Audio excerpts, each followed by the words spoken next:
శ్రీరామరెడ్డి తాగునీటి పైపులు పగిలి వృధాగా వెళ్తున్న నీళ్లు. వివరాల్లోకెళ్తే అనంతపురం జిల్లా కళ్యాణదుర్గం మండలం పాపంపల్లి గ్రామ సమీపంలో శ్రీరామరెడ్డి తాగునీటి పథకానికి సంబంధించిన పైపులు పగిలి వృధాగా వెళ్తున్న నీళ్లు. ఇప్పటికీ ఇది 10-20 సార్లు పగిలినా మరమ్మతులు సరిగా చేయకపోవడంతోనే ఈ పైపులు పగులుతున్నాయని గ్రామస్తులు వారి బాధ వ్యక్తం చేయడం జరిగింది.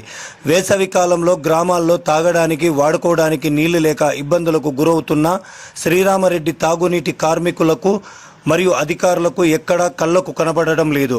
ఎన్నిసార్లు గ్రామస్తులు తాగునీటి సమస్యలు చెప్పినా పట్టించుకున్న పాపాన పోలేదు. ఇప్పటికైనా శ్రీరామరెడ్డి తాగునీటి అధికారులు ఈ పైపులు మరమ్మత్తు చేసి గ్రామాలకు తాగునీటి సరఫరా అందించాలని గ్రామస్తులు కోరారు.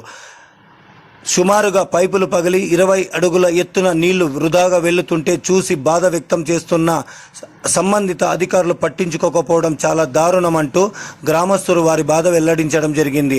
ఇప్పటికైనా పైపులు మరమ్మతు చేసి గ్రామాలకు తాగునీటి సరఫరా అందించాలని గ్రామస్తులు కోరారు.